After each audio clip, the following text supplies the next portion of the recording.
Regarder l'histoire d'un peuple en surplomb, c'est prendre le risque de lui accoler des ragots et de les faire passer pour des faits.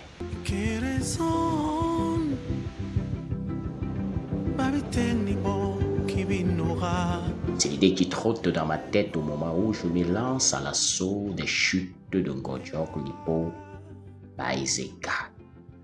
Le chemin se fera par train et par route.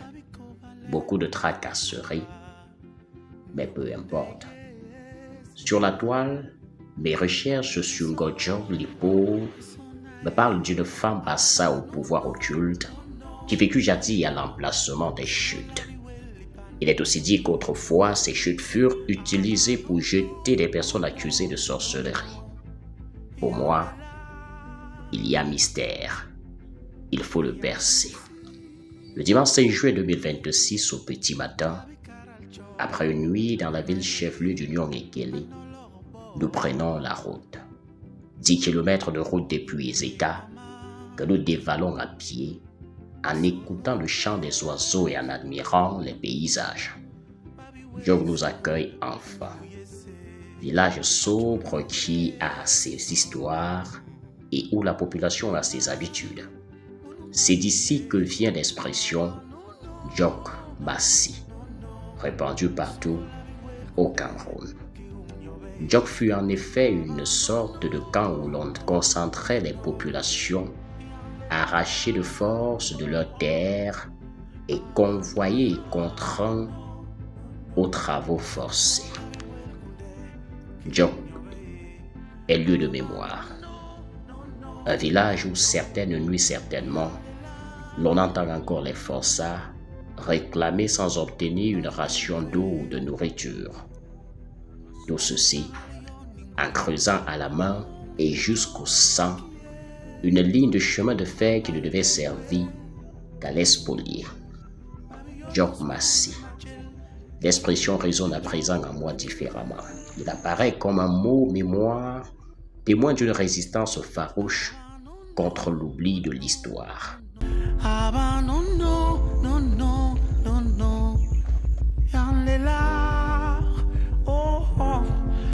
Je comprends enfin pourquoi chaque tâche servile est assimilée au Cameroun à du Djok Massi. Mais ce que je remarque aussi, c'est un peuple résilient et porté par un esprit de partage. C'est du moins ce qui transparaît du geste de Ben qui nous entretient sur la cueillette du vin de palme dès notre arrivée. Mais Yega, parlez-nous un peu de cette opération. Oui. L'opération de vigner, donc vigner un tronc. Oui. Donc ça consiste pour déraciner ou couper un tronc. Là, ici, on a coupé, semble-t-il. Si on a coupé. Je vais un peu aller derrière, là, pour qu'on voit. J'espère que rien ne va me piquer. Voilà, ici, là, on a coupé le tronc. Ah oui, on a coupé le tronc. Et il faut qu'il soit incliné comme ça, parce que je vois la position, elle est inclinée. Ça dépend de la position que le tronc tombe. Ok. Donc, ça ne dérange pas, ça n'influence pas. Donc là, maintenant, après avoir coupé ou déraciné, il faut maintenant déplumer. Donc, couper les palmes. Les palmes, oui. Et là, maintenant, je suis arrivé là où il y a. Bon. Donc là, maintenant, quand on coupe, on peut laisser 2 jours. Oui. Avant de venir vigner. Oui, mais quand vous laissez 2 jours, vous attachez avec quelque chose, vous faites comment? Oui, on attache avant le truc. Soit d'entonnoir. Oui. Oui. C'est fait en forme de quoi? Ah, c'est fait toujours avec les trucs du panier. Oui. Donc on va faire ce sort d'entonnoir. Et vous me disiez tout à l'heure que selon qu'on est en saison pluvieuse ou en saison sèche, la récolte n'est pas la même. Oui, la récolte. Donc le tronc coule quand il y a le soleil. Quand il n'y a pas le soleil, ça ne coule pas. Et on peut vigner pendant combien de temps avant que ça ne s'arrête? On peut vigner pendant 1 mois. Quand il y a le soleil.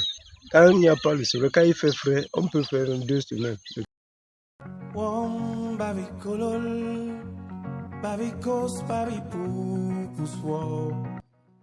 Le village Djok abrite également un peuple hospitalier.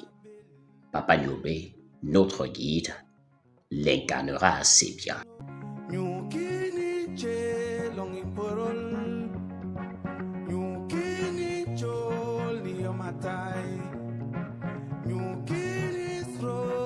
nous nous enfonçons dans la brousse à la recherche de ces chutes que beaucoup avouent n'avoir jamais visitées.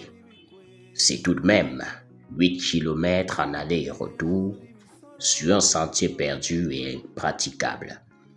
Les réalités de la forêt nous accueillent. Routes barrées d'herbes enchevêtrées, troncs à enjamber, fourmis maniant, glissades et bourbiers, mais aussi cette belle musique sauvage qui sait vous apaiser. Papa Niobé, en guide de valeur, défriche le chemin pour nous. La difficulté est au rendez-vous. Mais, au bout de l'épreuve, la musique des cascades revigore comme une calebasse d'eau fraîche nos pauvres corps. Nous y sommes, nous avons réussi. Voilà, nous sommes au site des chutes. Godjong Lipor est un site touristique imprenable avec des rochers, de l'eau qui coule en cascade, un tableau d'une beauté imprenable mais non aménagé. Sur place, j'évoque l'histoire collectée sur la toile devant un Papa Niobé qui tombe des nues et se tord de rire. D'histoire de sorcellerie, il n'en est rien. De ce qu'il sait, Godjong Lipor tient simplement d'une fille qui vécut jadis Yanjong et qui, très bavarde et commère, hérita du pseudonyme de Lipo qui signifie chute en langue bassa. C'était pour lui reprocher le fait de désacraliser la parole en jacassant comme des chutes que l'on l'affubla donc de ce pseudonyme. C'est là ce que je ramène du Djok. Mais en bon amoureux des langues, j'aurais aussi appris sur place comment saluer. Mais Yega pour dire salut et Nogué pour demander si on a compris. Mais puisqu'il faut qu'on se quitte, laissez-moi vous dire Yanni. À demain, en espérant avoir bien prononcé.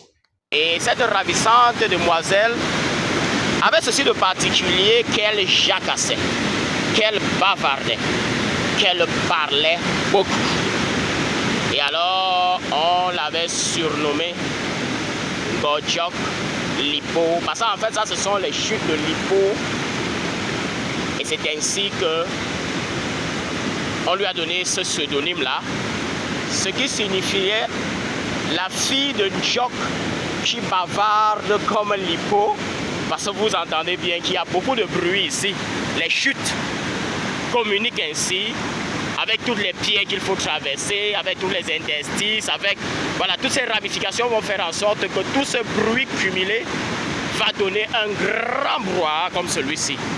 Et comme dans nos villages, la parole est sacrée, il était donc mal vu pour une fille, en plus, de toujours être en train de parler. Voilà, pour ce qui est de l'histoire derrière. On lève le camp dans 6 minutes. Voilà, pour ce qui est de la petite histoire. Hier, je vous disais que je reviendrai pour vous dire si tout ce qu'on raconte et que j'ai partagé avec vous, entre guillemets, était vrai.